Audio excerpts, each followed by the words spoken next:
Du 20 au 21 janvier 2022 s'est déroulée à la Caisse d'Ab du Plateau la deuxième édition des Journées nationales du commerce équitable GNCE, organisée par le réseau ivoirien du commerce équitable RICE. Placée sous le parrainage du ministre d'État, ministre de l'Agriculture et du Développement rural, et sous la présidence du ministre de l'Environnement et du Développement durable, ces journées dont le thème central était le commerce équitable au cœur de la coopérative avaient pour but, outre de faire connaître le commerce équitable, d'engager des réflexions sur les stratégies à mettre en œuvre pour contribuer à optimiser les performances économiques, sociales et environnementales des coopératives ivoiriennes via le commerce équitable. Les différentes interventions ont permis aux panélistes et autres représentants gouvernementaux de faire ressortir l'impact du commerce équitable sur le développement des coopératives et par ricochet l'économie du pays. Présente à la cérémonie d'ouverture, le ministre de l'Environnement et du Développement durable Jean-Luc Assy, au nom du gouvernement, a salué cette initiative. Je félicite donc le réseau ivoirien du commerce équitable pour cette journée qui s'inscrit pleinement dans la politique nationale de préservation de l'environnement. Mesdames et messieurs, au nom de mon département ministériel, je voudrais féliciter également toutes les coopératives, les producteurs et productrices qui démontrent chaque jour leur détermination à aller de l'avant dans le sens de l'amélioration de leurs conditions de vie.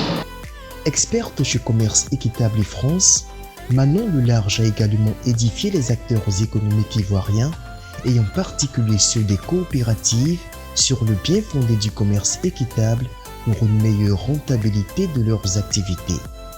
85% des producteurs qui sont certifiés en commerce équitable ont des prix qui sont au-dessus des prix du marché conventionnel. Donc ça, c'est quelque chose qu'avait déjà montré cette étude à l'époque.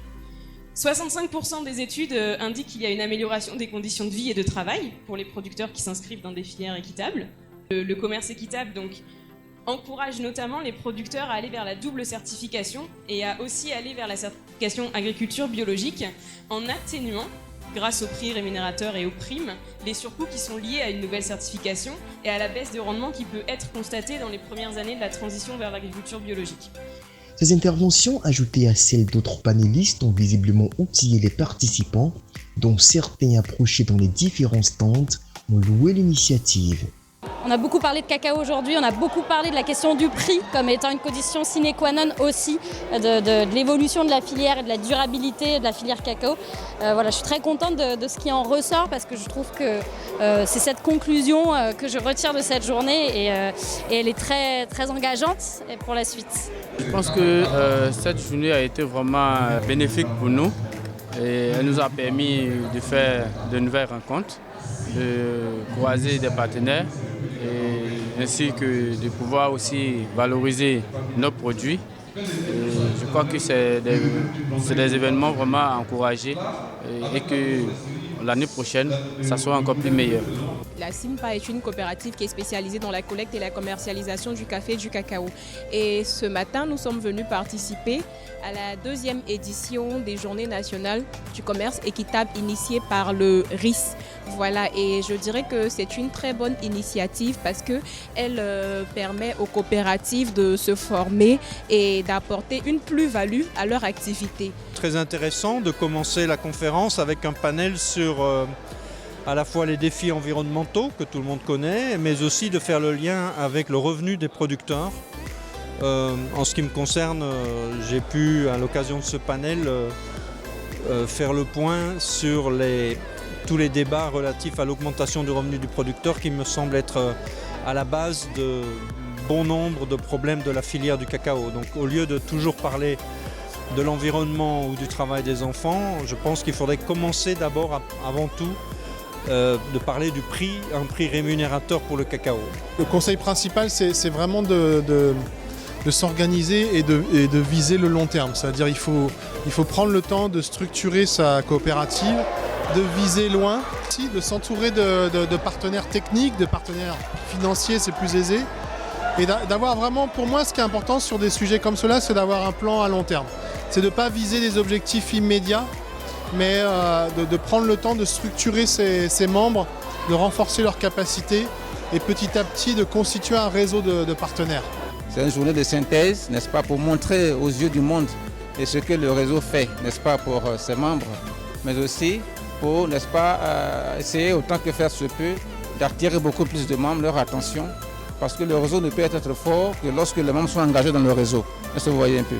Voilà, donc c'est une journée de reconnaissance, mais aussi une journée aussi d'encouragement des autres coopératives à pouvoir, n'est-ce pas, être encore plus engagés dans le réseau. Nous, on a commencé la transformation l'année dernière, c'est-à-dire mai 2021, donc même pas un an. Mais déjà, grâce à notre chocolat, on a voyagé. On est parti à Paris, on a vendu notre chocolat là-bas qui a été fortement apprécié. C'est parce qu'on a osé. C'est vrai que c'est pas facile, mais on a osé et aujourd'hui, ça nous ouvre plein de portes. Notamment, justement, on est aujourd'hui au salon ici au RIS pour présenter encore des produits et rencontrer d'autres personnes. C'est une chance inouïe pour moi en fait d'être ici et de rencontrer les producteurs, de rencontrer les représentants des coopératives, de rencontrer les pouvoirs publics ivoiriens et de voir que tout le monde porte des valeurs vraiment très riches, très fortes pour la défense des droits des producteurs, pour des revenus plus décents, pour des modes de vie qui soient justes pour eux et pour un respect des modes de production qui soient plus durables et qui respectent l'environnement et qui permettent à la filière cacao tout simplement aujourd'hui d'avoir un avenir durable et un avenir qui donne envie aux consommateurs de continuer à consommer des produits issus du commerce équitable et des coopératives ivoiriennes. De 2004 à 2020, le volume de cacao écoulé sur le marché grâce au commerce équitable est passé, selon Atier Ossé Francis du RISE, de 25 à 250 000 tonnes. Ces résultats positifs enregistrés au niveau de la filière cacao ont incité les producteurs de plusieurs autres filières, à savoir Anacarde, banane, noix de coco, mangue et miel, à s'engager dans le commerce équitable. Le commerce équitable vise à favoriser des échanges commerciaux équitables, profitant à toutes les parties prenantes, notamment les producteurs et travailleurs désavantagés des pays du Sud.